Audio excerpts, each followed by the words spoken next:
But in regards to today's webinar, kind of want to start it out with just some basic things about hydraulics, and then kind of, as I said, lead into backflow and backflow prevention. So in regards to some of the basic things, talking about pressure, and not the pressure that we get from our bosses or anything like that, but we're talking about water pressure. Okay, when it comes to water pressure, you'll see that the general definition of pressure is a force over a unit area. Okay, so typically when you look in the water industry, when you talk about water pressure, you usually denote it as PSI. So you hear people talking about, hey, our distribution has 60 PSI of pressure, that kind of thing. The key thing is PSI stands for pounds per square inch. So if you look at that PSI, you can see the force would be in pounds, and the over a unit area would be per square inch. So you can see out of all that, you have a formula that comes out, which shows what water pressure is. So you can see that pressure is equal to the force over the area. Okay, so keep that in mind as we look at pressure and so forth. Okay. When it comes to just the basics of water, so let's say we had a box, or let's say we have a cube. That's 12 inches by 12 inches by 12 inches. So, and let's say we fill that with water. So if we were to fill that cube or box with water, the weight of that water on that cube would be equivalent to a little over 60 pounds. In fact, it would be 62.4 pounds. So if you fill that cube with water and you measure the weight of that, it would be 62.4 pounds. Okay, so think of that as the force. Okay, so then if we say, okay, we want to look at the area. So if you divide out the bottom of that cube into 1-inch squares, so you can see 12 squares on one side and 12 squares on the other. You can see that if you divide that out, it comes out to 12 times 12 is 144 square inches.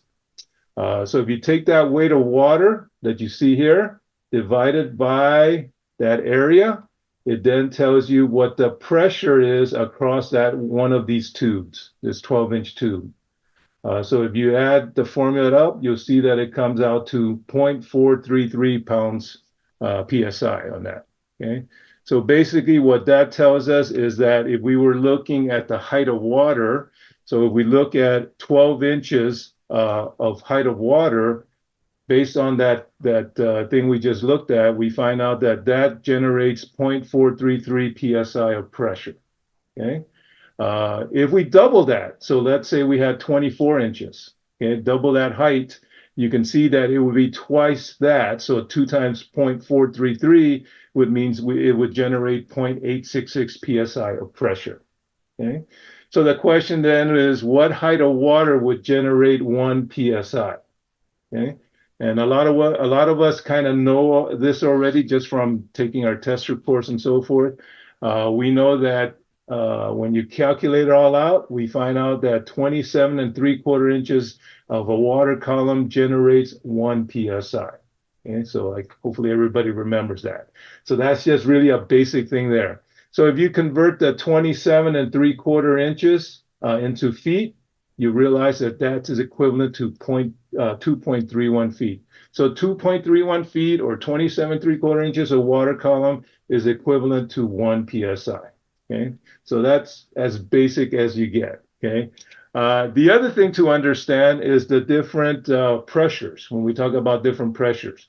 So you'll hear the term absolute pressure, gauge pressure, atmospheric pressure, things like that. So understanding the difference between all these different pressures. When it comes to atmospheric pressure, I think everybody is pretty familiar that at sea level, atmospheric pressure is 14.7 psi. Okay. When it comes to gauge pressure, I think everybody's familiar. You hook up a gauge to, let's say, like a test cock or something like that, and whatever the gauge reading reads, that is your gauge pressure. Okay. The one thing that a lot of people are not very familiar with is the absolute pressure. The absolute pressure is kind of combining or taking into effect both the gauge pressure and also the atmospheric pressure. So you can see in this example here, if we had a gauge pressure of 10 psi, the absolute pressure would be 24.7. Some of you are going, really? How did we come up with that? Well, that's really the gauge pressure plus the atmospheric pressure. So 10 psi plus 14.7 gives us the absolute pressure of 24.7. Okay. Similarly, if we have 5 psi of gauge pressure, add that to 14.7, we get 19.7 psi absolute. Okay. So really just kind of differentiating the differences between the two. Okay. On the other hand, if let's say our atmospheric pressure was below 14.7, so let's say our absolute pressure is at 10, what would be the gauge pressure in that? So that would be a negative pressure, so a vacuum condition.